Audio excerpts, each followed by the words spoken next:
तो फिल्म की शुरुआत में हम ईवा को देखते हैं। ईवा एक प्रिंसेस है जिसे एक आदमी राजा शोरोन की कहानी सुनाता है। उनके पास एक जादुई ताज था जिससे वो कुछ भी कर सकते थे। वो ताज सबकी ख्वाहिशें पूरी करता था और सब उसे पाना चाहते थे। उन्हीं लोगों में था एक जफर नाम का जादूगर जो राजा को मारकर वो ताज लेना चाहता था, लेकिन राजा का जादू इतना ज्यादा ताकतवर था कि जफर राजा को अपने जादू से मार नहीं पाता और ना ही उनका ताज ले पाता है। इसलिए गुस्से में अब वो राजा को श्राप यानी कर्ज दे देता है कि तुम हजारों सालों तक अकेले रहोगे और तुम्हें देखने वाला हर आदमी पत्थर का हो जाएगा। ईवा को इस सब पे यकीन नहीं था। तब उस आदमी ने कहा, नहीं प्रिंसेस, ये सारी बातें सच हैं और राजा शेरोन के जादुई ताज की मदद से आप अपने डैड को भी ठीक कर सकते हैं जो काफी अरसे से बहुत ज्यादा बीमार थे। सीन कट होकर अब हमें एक मार्टिन नामी आदमी को दिखाया जाता है। वो अंधा है, देख नहीं सकता, लेकिन बहुत अच्छा लोहार है। राजा के सभी सिपाहियों के हथियार वो खुद बनाता है। अभी वो हथियार ही बना रहा था कि एक आदमी ने आकर उससे पूछा, क्या राजा किसी जंग की तैयारी कर रहे हैं? तभी मार्टिन की मॉम यहाँ आई और बोली, नहीं, राजा तो बीमार है। राजा का सलाहकार राजा के खिलाफ ही जंग की तैयारी कर रहा है। बेईमान है वो राजा की सल्तनत पर कब्जा करना चाहता है। यहीं पर दोबारा हम ईवा को देखते हैं जो अपने डैड के पास आई थी। अपने डैड से कहती है, मैं जान गई हूँ आपके इलाज का एक तरीका है, मैं जरूर शेरोन का ताज लेकर आऊंगी जिससे आप ठीक हो जाएंगे। तब राजा ने उससे कहा, नहीं मेरा बच्चा, ये सब कहानियां हैं, यहाँ पर कोई शेरोन नहीं और ना ही कोई जादुई ताज है। तुम बस किसी राजा को ढूंढो जिससे तुम शादी कर लो और फिर वो मेरी ये सारी सल्तनत संभाल ले। उसकी ये बात सुनकर ईवा दुखी होकर यहाँ से जाने ही वाली थी कि तभी उसे होजो ने रोक लिया। राजा का सलाहकार जो ईवा को बताता है कि राजा शेरोन की कहानी बिल्कुल सच है। राजा शेरोन के महल तक जाने का रास्ता एक मैप में आपके डैड ने सबसे छुपा कर रखा है। असल में सभी राजा शेरोन के ताज को ढूंढने के लिए गए थे, लेकिन जो भी किया आज तक वो वापस नहीं आया। इसीलिए आप राजा डरते हैं कि वहाँ कोई न जाए, लेकिन अगर आपके भाई होते तो वो जरूर राजा के लिए खतरा मोल ले लेते। ईवा ने उसकी बातों को मान लिया, ये सोचे बगैर कि वो कोई चाल भी चल रहा होगा। रात होने पर ईवा ने राजा के कमरे से नक्शा चुरा लिया और अपने घोड़े पे सवार हो गए यहाँ से बाहर निकल गई राजा शेरोन के ताज को लेने के लिए। बाहर जाने से पहले ईवा ने बहुत बड़ा गाउन पहन लिया था। इस गाउन की वजह से सिपाही ईवा को पहचान नहीं पाए। वो चोर समझ के ईवा को रोकने लगे, लेकिन ईवा अपने घोड़े से सबको धकेलते हुए यहाँ से निकल गई। वो जो ये सब देख रहा था उसने ईवा को रोका नहीं और उसके यहाँ से जाते ही राजा को जाकर उसने खबर दे दी कि ईवा यहाँ से भाग गई है शाही राजा शेरोन का ताज लेने के लिए। ये सुनकर राजा डर गए और राजा ने उसे कहा, जाओ सारे सिपाहियों को भेजो फौरन मेरी बेटी को ढूंढने के लिए। मुझे मेरी बेटी जिंदा सलामत वापस चाहिए। जिस पर होजो बोला, ऐसे तो मुमकिन नहीं, यहाँ मुझे किसी को भी हुक्म देने की अथॉरिटी नहीं है। अगर आप मुझे यहाँ का राजा बनाए तो मैं आपकी बेटी को ढूंढने का काम कर सकता हूँ। राजा जो अपनी बीमारी से पहले ही परेशान थे, अपनी बेटी की जुदाई का गम वो बर्दाश्त नहीं कर सकते थे, इसीलिए उन्होंने तब तक के लिए होजो को बादशाह बना दिया जब तक शहजादी यानी ईवा वापस लौट कर नहीं आती। ये सुनकर होजो बहुत ज्यादा खुश हो गया क्योंकि उसका प्लान सही से काम कर गया था। वैसे भी राजा शेरोन के महल से आज तक कोई वापस नहीं आया था। वो ईवा को तलाश करवाने के लिए भी किसी को नहीं भेजता क्योंकि अब उसे ईवा की जरूरत ही नहीं थी। होजो अब अपने कमरे में जाकर अपने जादुई शीशे में किसी से बात करता है, जिससे उसने बताया कि अब राजा ने मुझे यहाँ का नया राजा बना दिया है। मैं जल्द ही यहाँ की दूसरी सल्तनतों पर भी हमला करके उन सबको भी अपना बना लूंगा और फिर पूरी दुनिया पे राज करूंगा। देखना, राजकुमारी राजा शेरोन के महल जा रही है, वो तुम्हारे करीब से होकर गुजरेगी, उसे कभी वापस आने के लायक मत छोड़ना। उनकी ये बात खत्म हो जाती है और दूसरी तरफ हमें दोबारा मार्टिन को दिखाया जाता है जो इस वक्त जंगल में था।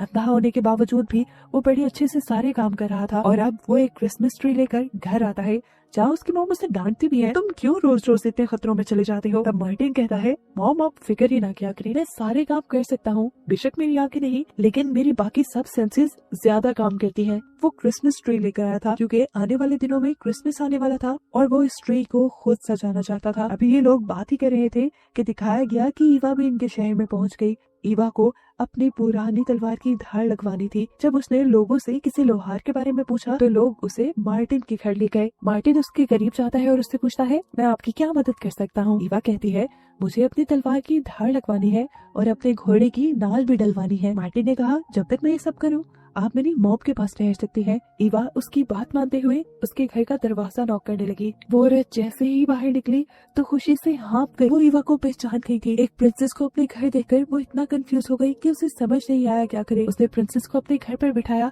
और अपने घर पर बनी हर चीज उसके सामने रख दी। ये लोग बातें करने लगे। कुछ ही देर में मार्टिन उसकी तेज हुई तलवार उसके पास ले आया और यहाँ बातों ही बातों में ईवा ने इन दोनों को बताया कि वो शेरोन के महल की तरफ जा रही है। ये सुनकर मार्टिन की मॉम बहुत ज्यादा डर गई और बोली, आप इतना खतरा मोल क्यों ले रही हैं? आज तक कोई भी वहाँ से नहीं बच के आया। जिस पर ईवा ने कहा कि मुझे अपने डैड को किसी भी हाल में ठीक करना है और ये खतरनाक कदम अब मुझे उठाना ही होगा। मार्टिन की मॉम जानती थी कि ईवा उसकी बात नहीं मानेगी, तो तब उसने ईवा से कहा कि आप आज रात यहीं पर गुजार लें, रात को इतना खतरनाक सफर ना करें, सुबह होने पर अपना सफर कंटिन्यू कर लीजिएगा। उसके कहने पर ईवा सोने के लिए चली गई और कुछ देर बाद मार्टिन ने अपनी मॉम से कहा, मॉम मैं भी प्रिंसेस ईवा के साथ जाऊंगा। ये सुनकर उसकी मॉम ने कहा, बेवकूफ तो नहीं हो गए, इतने खतरे में मैं तुम्हें नहीं जाने दूंगी। तब मार्टिन ने कहा, मॉम हम प्रिंसेस को भी अकेले जाने तो नहीं दे सकते ना। मार्टिन को जिद करता देखकर उसकी मॉम को कुछ समझ नहीं आई और उन्होंने मार्टिन की चाय में सोने की दवाई मिलाकर उसे पिला दी। सुबह देर से मार्टिन की आंख खुली और जब उसने अपनी मॉम से ईवा के बारे में पूछा तो उसे पता चला कि ईवा तो सुबह होते ही निकल गई थी। मार्टिन को शक हो गया था कि उसकी मॉम ने ही उसके साथ की चाल चली है। अब यहाँ करीब उसे प्रिंसेस की खुशबू आ रही थी। खुशबू का पीछा करते हुए वो एक जगह पर पहुंचा तो वहाँ प्रिंसेस का रुमाल था। वो जब रुमाल पकड़े बैठा था तो तब उसकी मॉम ने कहा, मार्टिन क्या आज तुम्हें कोई काम नहीं करना? ऐसे क्यों बैठे हो? अपनी मॉम की बात सुनते हुए वो लकड़ियाँ काटने लगा, लेकिन उसे ऐसा एहसास हो रहा था कि जैसे प्रिंसेस का घोड़ा या प्रिंसेस करीब ही है। उसकी सोच बिल्कुल ठीक थी। कुछ ही सेकंड्स में प्रिंसेस का घोड़ा यहाँ आ गया, जिसे देखकर मार्टिन समझ गया कि जरूर प्रिंसेस किसी खतरे में है। तभी घोड़ा अकेला वापस आया है। भागकर वो घर के अंदर गया और उसने कपड़े पहन लिए। उसने प्रिंसेस को बचाने का फैसला कर लिया था। पहले तो उसे उसकी मॉम ने रोकने की कोशिश की, लेकिन फिर उसका अटल फैसला देखते हुए उन्होंने उसके बचाव के लिए एक कुल्हाड़ी उसे दी और साथ ही उसे खाने का कुछ सामान भी दिया। और फिर मार्टिन चला गया प्रिंसेस को बचाने के लिए। घने जंगलों से होता हुआ आखिर वो उस एरिया में पहुंच ही गया था जहाँ से आगे वो लंबी पहाड़ियाँ शुरू होती थी, जिसके पीछे था शेरोन का महल। ये घोड़ा अब आगे नहीं जा रहा था। तब उसे अपनी मॉम की बात याद आई कि वो जगह इतनी खतरनाक है कि वहाँ जानवर भी जाने से डरते हैं। अब वो समझ गया था कि ये घोड़ा आगे नहीं जाएगा। आगे का सफर उसे अकेला ही तय करना पड़ेगा। अपनी कुल्हाड़ी से रास्तों को जांचते हुए वो एक दरवाजे तक पहुंचा, जिसके अंदर की तरफ एक छोटी सी सड़क और एक और दरवाजा था। वो दरवाजा शेरोन की शक्ल का बना हुआ था और शेरोन की मूर्ति के कान में एक गॉब्लिन यानी एक बोना बैठा था, जो मार्टिन को देखते ही समझ आता है कि मार्टिन अंधा है और उसे बेवकूफ बनाने के लिए बोलता है, मैं यहाँ का गार्ड हूँ, तुम मुझे कुछ दिए बगैर यहाँ से आगे नहीं जा सकते। मार्टिन कंफ्यूज हो गया और बोला, मैं तो एक आम सा लोहार हूँ, मेरे पास तुम्हें देने के लिए कोई सिक्का नहीं। तब गॉब्लिन ने पूछा, तुम्हारे इस बैग में क्या है? वो बोला, बस खाने पीने की चीजें। जिसे देखकर गॉब्लिन के मुंह में पानी आ गया। एक बन मार्टिन अब थोड़ी दूरी पे रख देता है ताकि उसे गार्ड उठा ले। उसे नहीं पता था कि ये गॉब्लिन है। गॉब्लिन ने जब ये बन टेस्ट किया तो उसे बहुत मजे का लगा और लालच में वो अब मार्टिन की बैग में घुसने लगा। आवाजों से मार्टिन समझ गया कि यहाँ पे कोई है और उसने जल्दी से गॉब्लिन को पकड़ भी लिया। इतने छोटे से को पकड़कर वो हैरान था। मार्टिन ने उसे कहा, इतने छोटे हो, कितना बड़ा झूठ बोल लेते हो और चोरियां भी कर लेते हो। तब गॉब्लिन ने कहा, असल में मुझे बहुत भूख लगती है और जंगल में कई दिनों तक खाने को नहीं मिलता, इतना अच्छा खाना है कैसे छोड़ दूं? ये सुनकर मार्टिन हंसा और मार्टिन ने उसे एक और बन दे दिया। खुश होकर गॉब्लिन ने भी उसकी मदद करने का फैसला किया और उसे बताया, मैं जानता हूँ तुम प्रिंसेस को ढूंढते हुए यहाँ आए हो। रास्ते में चलते हुए तुम्हें एक विच यानी एक डाइन मिलेगी, वो तुम्हारी मदद करेगी और तुम्हें प्रिंसेस तक पहुंचने में आसानी हो जाएगी। लेकिन हाँ, याद रखना उस विच के चुंगल में ना फंस जाना और अगर विच तुम्हें अपने घर ले गए तो उसकी बिल्ली को जरूर अपने साथ ले लेना। उसकी ये बातें सुनने के बाद मार्टिन अब अपने सफर को कंटिन्यू कर देता है और हम देखते हैं कि गॉब्लिन अभी भी उसका पीछा कर रहा था, सिर्फ उसके खाने के लिए। चलते हुए मार्टिन के रास्ते में आ जाती है एक नदी, जिसका अंदाजा उसे अपनी कुल्हाड़ी से हुआ था। वो इस नदी की गहराई का अंदाजा लगाने के लिए पास पड़े हुए कुछ पत्थर फेंककर ये बात पता चलाता है कि ये नदी ज्यादा गहरी नहीं, वो इसे पार कर सकता है। सारे कपड़े उतारकर वो नदी को पार कर लेता है और दोबारा से कपड़े पहनकर अपना सफर शुरू कर देता है। नदी पार करते ही थोड़ी ही दूरी पर उसे वो विच, वो डाइन मिल ही जाती है जिसके बारे में गॉब्लिन ने उसे बताया था। ये विच बहुत ही अजीब शक्ल की थी। मार्टिन ने जब उससे प्रिंसेस के बारे में पूछा तो वो विच बोली, असल में मुझे ज्यादा कुछ याद नहीं रहता, कोई आई तो होगी प्रिंसेस यहाँ पे, लेकिन कहाँ गई होगी मुझे याद नहीं। मैं अपनी सारी बातें अपनी डायरी में लिख लेती हूँ, अगर तुम्हें पता चलाना है तो तुम मेरे घर आ जाओ और डायरी से पढ़कर मैं तुम्हें बता दूंगी कि वो कहाँ की तरफ गई है। भोला मार्टिन उसकी चिकनी चुपड़ी बातों में आता हुआ उसके घर चला गया। विच ने जाकर उसे एक स्टूल पर बैठा दिया और दिल ही दिल में सोचा, आज तो इस अंधे का गोश्त खाने को मिलेगा। वो मार्टिन को ट्रैप करने के लिए दूध में बेहोशी की दवाई मिलाकर मार्टिन को दे देती है। मार्टिन जैसे ही ये सुनता है तो उसे गड़बड़ महसूस हो जाती है और गॉब्लिन की सारी बातें भी याद आ जाती हैं कि गॉब्लिन ने कहा था इस बुढ़िया से होशियार रहना। अब उसने अपना दिमाग लगाया और विच से बोला कि मुझे बाहर से आवाजें आ रही हैं, शायद बाहर तुम्हें कोई बुला रहा है। विच भागती हुई बड़ी तेजी से बाहर गई कि आज तो एक और शिकार में मिल गया। उतने में ही पीछे से मार्टिन ने विच के दूध के साथ अपना दूध बदल दिया और जब विच वापस आई तो वो बोली, बाहर तो कोई भी नहीं था, तुम्हें वहम हुआ होगा, चलो जल्दी से शाबाश अब दूध पी लो।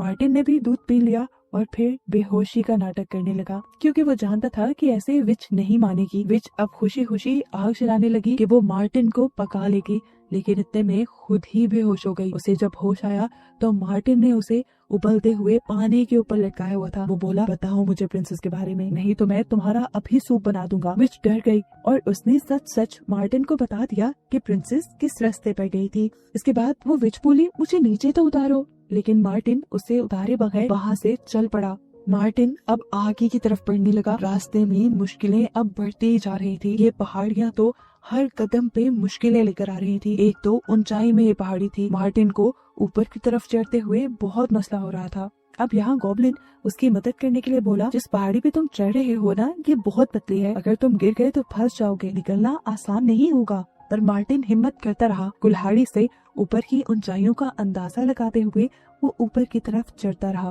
पीछे से विच ने भी पास पड़ी एक कुल्हाड़ी को उठाया और अपनी रस्सी को तुड़वा कर आजाद हो गई। उसने फौरन शीशे में किसी से बात करना शुरू की। यह और कोई नहीं बल्कि होजो ही था, जिसे उसने बताया कि मुझे लगता है अब तुम्हारा कर्ज टूट जाएगा। होजो बोला, क्या बकवास कर रही हो, तुम जानती हो वो कर्ज मैंने ही दिया है।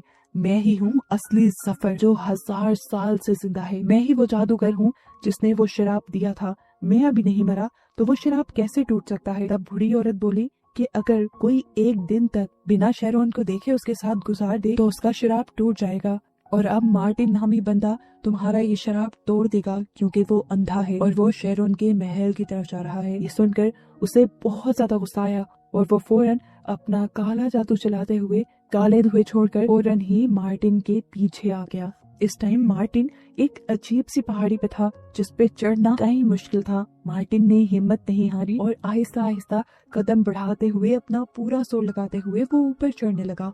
इस अंधे को ऊपर चढ़ता देखकर सफर यानी होजो हैरान परेशान हो गया और उसने अपने जादू से पहले यहाँ गॉब्लिन को पत्थर बना दिया जो उसे देख सकता था और मार्टिन की मदद कर सकता था और फिर उसने मार्टिन को भी पहाड़ी से नीचे गिरा दिया। इससे पहले कि वो जमीन से टकरा जाता और उसे कुछ हो जाता, होजो यानी जादूगर सफर गॉब्लिन की आवाज में उससे कहता है, तुम नीचे गिरने वाले थे और मैंने अपने जादू से तुम्हें बचा लिया, शुक्र करो मेरा। मार्टिन उसका शुक्रिया अदा करता है। गॉब्लिन की आवाज में ये जादूगर दोबारा उससे कहता है कि जब तक राजा शेरोन जिंदा है उसका श्राप भी जिंदा रहेगा। तुम अगर वहाँ जाकर राजा शेरोन को मार दोगे तो उसका श्राप खत्म हो जाएगा। तुम राजकुमारी को भी बचा लोगे और राजा को भी। ये सुनकर मार्टिन ने उसे इस मर्तबा भी मशवरा देने के लिए शुक्रिया किया और दोबारा अपना सफर शुरू कर दिया। आखिरकार वो इतनी तंग और मुश्किल पहाड़ी के ऊपर चढ़ ही गया जिसके आगे फाइनली उसे राजा शेरोन का खंडर महल मिल ही जाता है। अंदर जाने पर हर चीज पत्थर की बनी हुई थी क्योंकि इन चीजों को राजा शेरोन ने देख लिया था। यहाँ पर बहुत से लोग भी पत्थर की मूर्ति बने हुए थे जिन्होंने शेरोन की आंखों में देख लिया था। वो इन्हीं पत्थरों की मूर्तियों को पकड़ता पकड़ता आगे पहुँचता है। एक मूर्ति के पास पहुँचने पर उसे बिल्कुल प्रिंसेस के कपड़ों जैसी स्मेल आ रही थी और वो समझ गया कि यही प्रिंसेस है। राजा शेरोन अब इस आदमी को देखकर हैरान हुआ। वो कई मर्तबा राजा शेरोन की तरफ मुंह कर चुका था और राजा उसे देख भी चुका था, लेकिन फिर भी वो पत्थर का नहीं बना। दुखी शेरोन हैरान होकर उससे पूछता है, तुम पत्थर के क्यों नहीं बने अभी तक? मार्टिन बताता है, क्योंकि मैं अंधा हूँ, तुम्हें देख नहीं सकता। मैं यहाँ पर तुम्हारा श्राप तोड़ने के लिए आया। शेरोन भी 1000 साल से इस तन्हा लाइफ से तंग आ चुका था।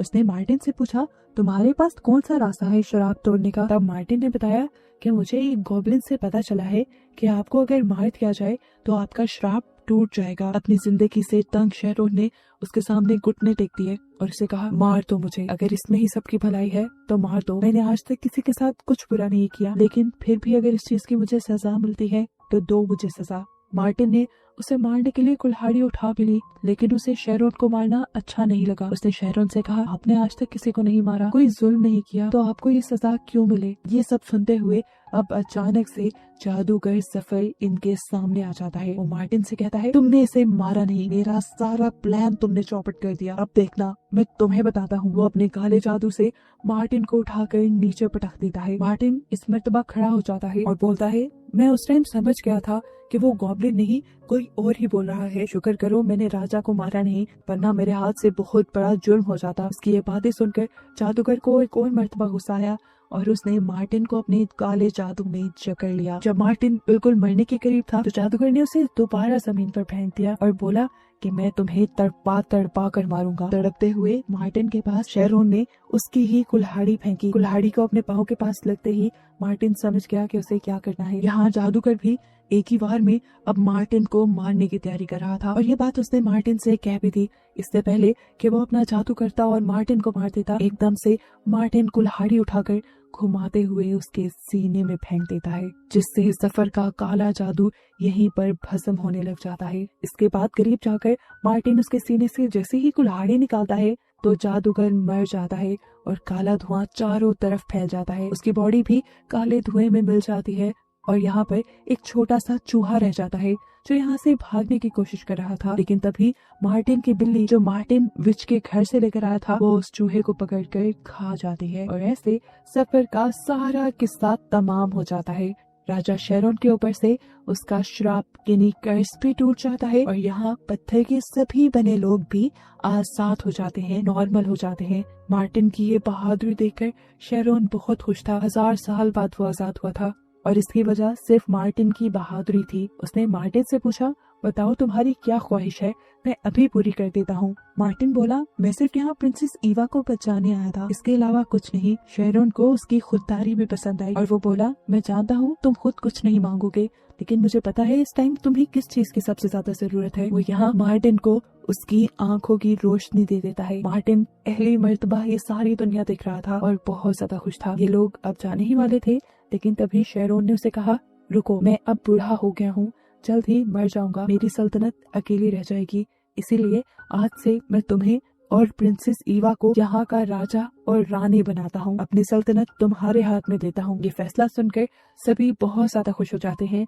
और ये दोनों शेरोन से वादा करते हैं कि जल्द ही ये लोग अपने घर वालों से मिलकर यहाँ वापस आ जाएंगे और ये सब कुछ संभाल लेंगे। यहाँ पर ईवा भी शेरोन से अपने डैड को ठीक करने की विश मांगती है और शेरोन उसकी भी विश पूरी कर देता है, जिसके बाद वो इन दोनों को इनके घर के करीब छोड़ देता है। ये लोग जब घर वापस आए तो यहाँ पे सब कुछ पहले जैसा हो गया था। राजा ने ठीक होकर अपना सारा निजाम संभाल लिया था, सभी अमन में थे और खुश थे। ये देखकर प्रिंसेस ईवा भी खुश हुई और उसके डैड भी उसे देखकर फख्र करने लगे। आखिर में दिखाया गया कि मार्टिन और प्रिंसेस ईवा की शादी हो गई, जिसके बाद वो शेरोन की हुकूमत संभालने लगे और इस तरह इस कहानी की हैप्पी